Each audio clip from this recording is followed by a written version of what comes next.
Have you ever stood on the edge of the world, just as the sun begins to bleed across the horizon?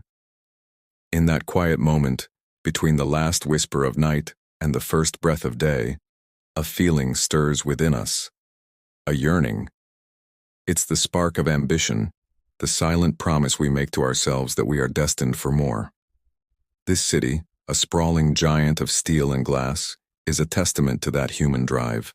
Every light is a dream, every towering structure a monument to the will to rise, to build, to conquer. We look out and see not just a landscape, but a ladder, and we believe with every fiber of our being that the only way to go is up. This is where our story always begins, with a dream of touching the sky.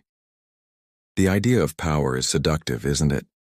It's like a phantom, a whisper in a quiet room. It takes no solid form, yet it can be felt everywhere. It promises security, influence, and the ability to shape the world in our own image. We see it as a crown, a gleaming symbol of ultimate achievement.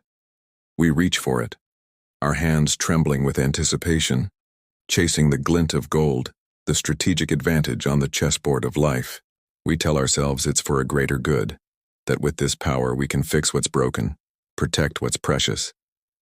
In this dimly lit hall of our own making, we maneuver the pieces, convinced we are masters of the game, unaware that the game has already begun to master us. Each move feels like a victory, bringing us one step closer to the throne we so desperately desire. What happens to the mind when it gets what it wants?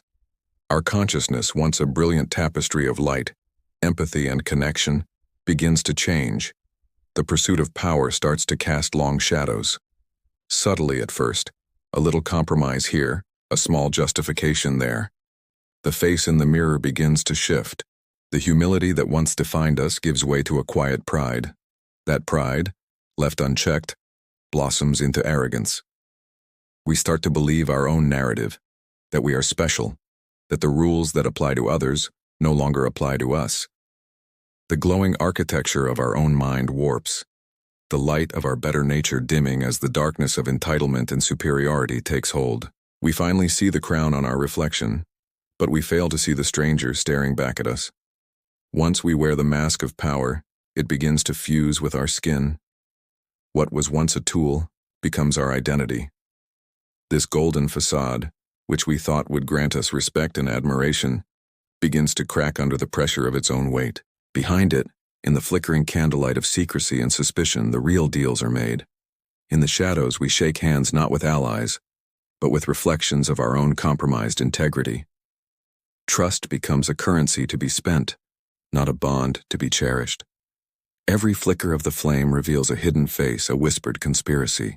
The world becomes a stage for paranoia, where every corner holds a potential threat, and every friendly smile hides a potential knife. This is the isolation of the throne, a gilded cage built from our own fears. And then, the inevitable happens. A kingdom built on a foundation of ego and fear cannot stand. The very power that we use to build our empire becomes the force of its own destruction. The ground trembles and the monuments we erected to our own greatness begin to crumble. Statues of our likeness break apart, swept away by the sandstorm of consequence. The laws of nature, of cause and effect, cannot be cheated forever. The embers of our burning ambition now swirl through the ruins of our own making, a fiery reminder of our hubris. And there, lying in the ashes, is the crown. Stripped of its glory, it's just a piece of metal, cold and meaningless. The ultimate symbol of our achievement is now nothing more than the tombstone of our downfall. Is this the end? To be left with nothing but the ashes of our ambition? Perhaps. Or perhaps this is the true beginning. When everything we thought we were is stripped away, we are left with a profound emptiness, a silence. And in that silence we have a choice. We can be consumed by the fire of our failure, or we can allow it to burn away the impurities, leaving only what is real. The ego has died, but the self, the soul, remains. The fall is not a punishment. It is an invitation to awaken, to see the world not as a game to be won, but as a journey to be experienced. The fire fades and a new light appears on the horizon. With nothing left to gain and nothing left to lose, we find a different kind of strength, a quiet resilience. We begin to walk again, not to conquer, but to discover. The path leads us upward once more, not to a throne, but to a mountain peak. From here, the world looks different. The valleys are not territories to be controlled, but peaceful landscapes to be appreciated. The golden light of the sunrise no longer symbolizes the dawn of our ambition, but the dawn of our awareness. We are no longer the center of the universe, but a small, humble part of its magnificent, interconnected whole. The air is clean, the silence is profound, and for the first time we feel a sense of peace that no crown could ever provide. Looking up from that summit, we see the infinite. The sky, a vast canvas of stars and galaxies, stretches out before us. In the face of this cosmic grandeur, our past struggles, our victories and defeats, they all seem so small. The desperate chase for power, the fear, the arrogance, it all dissolves into the vastness of the night.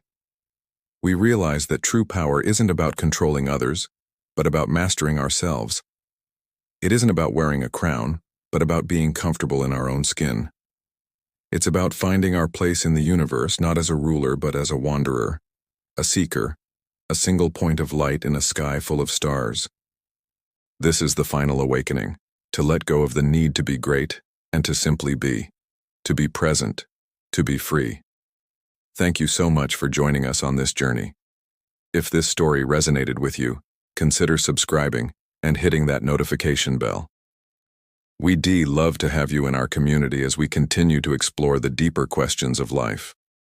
Until next time, stay curious and stay true to your own path.